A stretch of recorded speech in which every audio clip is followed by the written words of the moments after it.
Assalamualaikum warahmatullahi wabarakatuh. Selamat pagi anak-anak. Bagaimana kabar kalian? Semoga dalam keadaan sehat walafiat semuanya. Amin ya rabbal alamin.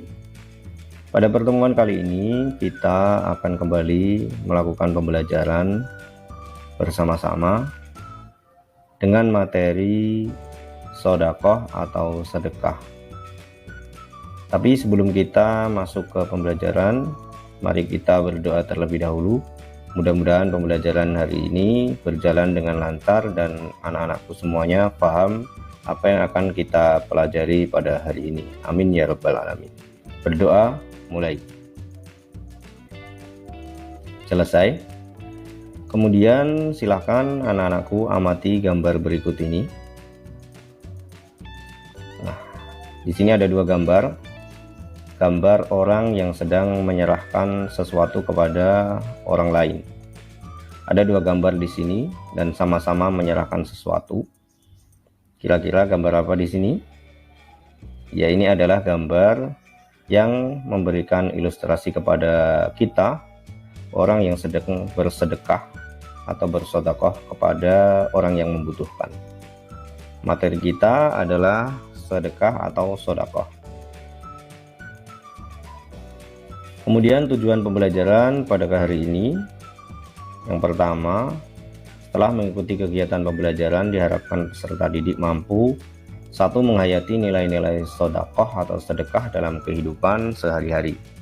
2. Memiliki sikap tanggung jawab sebagai implementasi dari pemahaman bersedekah dalam kehidupan sehari-hari. 3. Memahami ketentuan bersedekah dengan baik. 4. Menjelaskan hikmah atau manfaat bersedekah dengan baik. 5. Dapat mempraktikkan tata cara bersedekah dengan baik dan benar. Kemudian kita masuk ke pengertian sedekah atau sedekah. Sedekah berasal dari bahasa Arab, yaitu sodakotun, yang berarti memberikan. Sedangkan menurut istilah, sedekah atau sedekah adalah pemberian sesuatu kepada seseorang yang membutuhkan secara sukarela tanpa ditentukan jumlahnya, yang semata-mata hanya mengharap ridha Allah Subhanahu wa Ta'ala. Pemberian sedekah hendaknya dilandasi dengan rasa ikhlas karena Allah Ta'ala. Jangan sampai karena rasa riya atau pamrih. Janganlah menyebut-nyebut pemberian tersebut, lebih-lebih dengan kata-kata yang dapat menyinggung perasaan penerimanya, karena hal tersebut dapat menghapus pahala sedekah. Bersedekah tidak harus menunggu sampai memiliki banyaknya harta kekayaan. Cukup memberikan sesuai kemampuan asal dilandasi dengan kerelaan dan keikhlasan hati untuk membantu sesama. Selanjutnya, hukum sedekah. Hukum sedekah adalah sunnah muakkadah atau sunnah yang dianjurkan. Namun pada kondisi tertentu sedekah bisa menjadi wajib. Sebagai contoh, ada seorang miskin dalam keadaan kelaparan datang kepada kita untuk meminta makanan. Keadaan orang tersebut memprihatinkan. Jika tidak kita beri makan, maka dia akan sakit parah atau bahkan nyawanya bisa terancam. Sementara pada waktu itu kita memiliki makanan yang dibutuhkan oleh orang tersebut.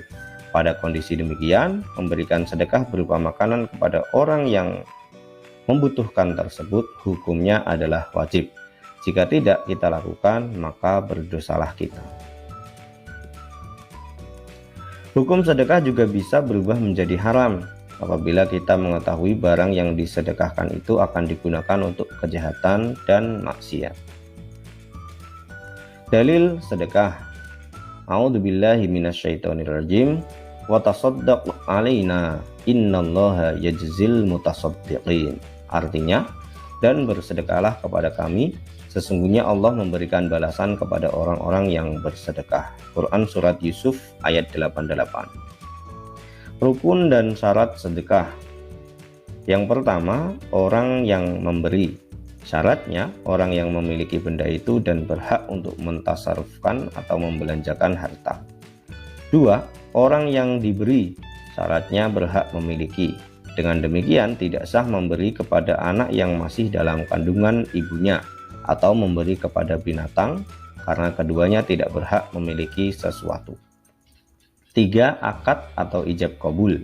Ijab ialah pernyataan pemberian dari orang yang memberi, sedangkan qabul adalah pernyataan penerimaan dari orang yang menerima pemberian. Kemudian rukun yang terakhir adalah barang yang diberikan. Kemudian bentuk-bentuk sedekah. Sedekah atau sedekah dapat diwujudkan dalam berbagai bentuk. Apabila tidak mempunyai harta, bersedekahlah dengan tenaga. Apabila tidak dapat sedekah dengan tenaga, maka dengan perkataan yang baik pun sudah termasuk sedekah. Bahkan menahan diri dari agar tidak berbuat keburukan kepada orang lain pun juga termasuk sedekah. Selain itu, senyum manis yang bisa dengan mudah kita lakukan juga termasuk sedekah. Sebagaimana sabda Nabi Shallallahu Alaihi Wasallam, "Wala tahkiranna syai'an minal ma'rufi wa antukal lima akhaka wa anta mumbasitun ilaihi wajhuka inna dzalika minal ma'ruf." Artinya, janganlah sekali-kali engkau meremehkan suatu kebaikan walaupun hanya sekedar menyambut kedatangan saudaramu dengan wajah atau senyum yang manis. Hadis riwayat Muslim. Kemudian hilangnya pahala sedekah. Jadi pahala sedekah bisa hilang. Yang pertama sebabnya adalah menyebut-nyebut sedekah yang sudah diberikan dalam artian mengungkit-ungkitnya baik kepada si penerima maupun kepada orang lain. 2. Menyinggung hati si penerima sedekah. 3. Riya atau mempunyai niat ingin dipuji dan disanjung oleh orang lain. Demikian 3 hal yang bisa menghilangkan pahala sedekah. Kemudian manfaat sedekah. Banyak sekali manfaat sedekah atau hikmah, di antaranya 1. Dapat membantu meringankan beban orang lain. 2. Menumbuhkan rasa kasih sayang dan mempererat hubungan antar sesama. 3. Sebagai obat penyakit dan akan dilapangkan rezekinya. 4. Dapat meredam murka Allah dan dapat menolak bencana dan juga dapat menambah umur. Itulah manfaat sedekah. Demikian beberapa pengertian dalil hukum, syarat, rukun, manfaat atau hikmah sedekah dan hilangnya pahala sedekah. Demikian pembelajaran tentang sedekah. Akan kita lanjutkan pembelajaran tentang hibah dan hadiah pada pertemuan selanjutnya. Silahkan anak-anakku, evaluasi ini untuk dikerjakan sebagai tambahan untuk mengetahui sejauh mana pemahaman kalian terhadap materi sedekah yang sudah kita pelajari pada hari ini. Terima kasih. Cukup sekian pertemuan kali ini. Mari kita tutup dengan bacaan hamdalah. Alhamdulillahirabbil alamin. Wassalamualaikum warahmatullahi wabarakatuh.